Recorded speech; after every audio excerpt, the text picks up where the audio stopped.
my first full day back on the road. I'm really excited to be back out here. I stayed last night at this Walmart here in, I think it's Bastrop, Texas. It's not too far outside of Austin. That's kind of what I'm aiming for this morning. Didn't really have any problems. It was pretty quiet. This morning, I did wake up a few times because there's a lot of birds in this parking lot. You can probably hear them, and they're really, really loud. There's like this species of crow that's like making this insane noise that I probably can't even imitate. It would make me look ridiculous, but other than that, it was pretty good.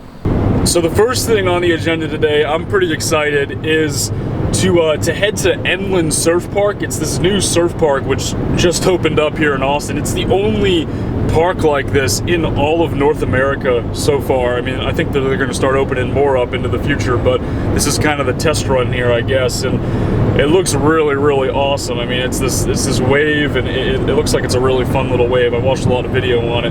That being said, it's also really expensive, so I might just go take a look at it and maybe do like a visitor pass and just take some video. I don't know if I'm actually going to get to surf or not, but just because it's so expensive, and also there's a bunch of thunderstorms in the area, and the weather looks pretty terrible, so I wouldn't want to like get in there and then get pulled out 20 minutes in and not get a refund because of thunderstorms or something like that. So I'm going to go talk to them and get an idea of what, what all the details are here, and then maybe make a decision on whether or not I want to actually fork up the money and give it a try.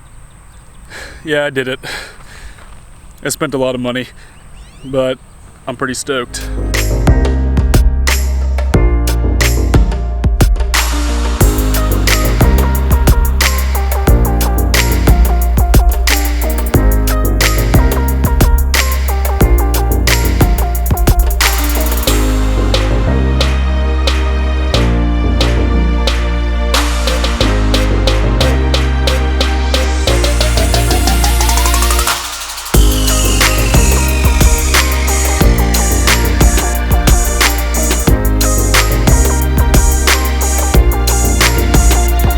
So I didn't end up taking out the GoPro.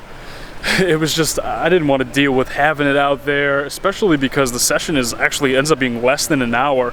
So you're only out there for like 50 minutes, and the last thing I wanted to do was having a GoPro in my pocket and then in my mouth. I ended up only getting like 3 or 4 really good waves, and definitely wiped out a couple of times, and there really weren't that many waves to go around, so it just didn't make sense to have it out there, guys. It definitely was pretty fun. For that price point, I don't think I would ever do it again, but it was cool to get the experience to check this place out. I mean, there is literally nothing like this anywhere else in North America, and there's only like 1 or 2 of these wave pools in the whole world, so it was really cool to check it out and to experience it. It's not a very forgiving wave. It is very difficult. A lot of people were wiping out and struggling. It definitely takes a little bit of time to learn. I think once you figure it out, it could be fun. So for the folks that live here and can come back, maybe it's a little bit easier, but for the price, it's pretty expensive. I don't know if it's worth it to do it again.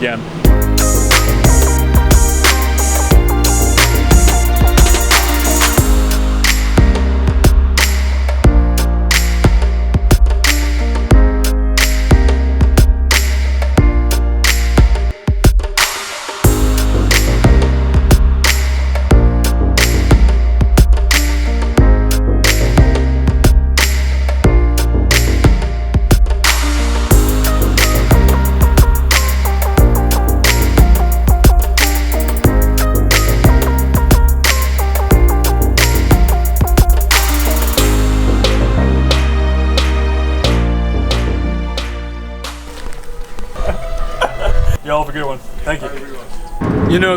There's something about surfing in the actual ocean that definitely makes it better than surfing in a pool. It was just really weird out there. I mean, you could basically predict exactly how many waves you were gonna get and exactly when the waves were coming. I mean, you knew exactly when it was all gonna happen, and I didn't really like that very much. I really like that the ocean is very unpredictable, and I think that, an hour in the ocean, you're probably gonna get more waves than you do, an hour in that wave pool.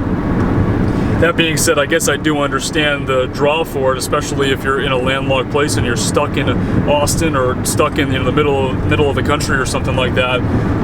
There's really no other option. So I've definitely been to the point where I've been really desperate for waves. I know how that feels, and I can imagine that in those circumstances, you might want to spend the money and go for a surf there. But it was really expensive, guys. It was it was way too much money to spend on that, and like I said before, I'm probably never gonna do it again. So I'm planning to head out of Austin now.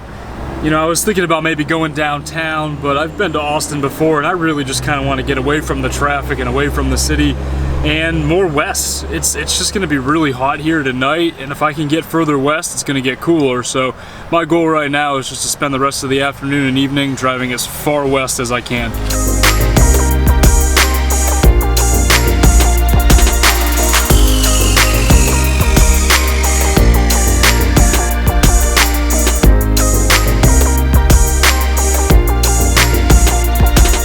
So I'm now somewhere in central Texas, not really sure where. I just pulled off this this little rest area here off I-10, take a little break. I've been driving most of the day. It's pretty crazy. The terrain and the landscape is already changing. It's getting so much drier. It's kind of nice. I think it'll be cooler tonight too as I keep heading west, because we're getting into that higher elevation, more desert-like climate. I decided to put out the solar panel here and just top off the battery. So far so good with that thing. It's working out well. I am gonna make another video kind of going into detail specifically about that in the next few days. My plan for the night, I'm just gonna probably grab a bite to eat real fast, maybe at like a place that has Wi-Fi, maybe a McDonald's or something, maybe work for a couple of hours, try to start editing this video and such, and then get back on the road, keep heading west. My goal is Big Bend National Park at some point, either tomorrow or the day after tomorrow. I'll talk to you all in the next video.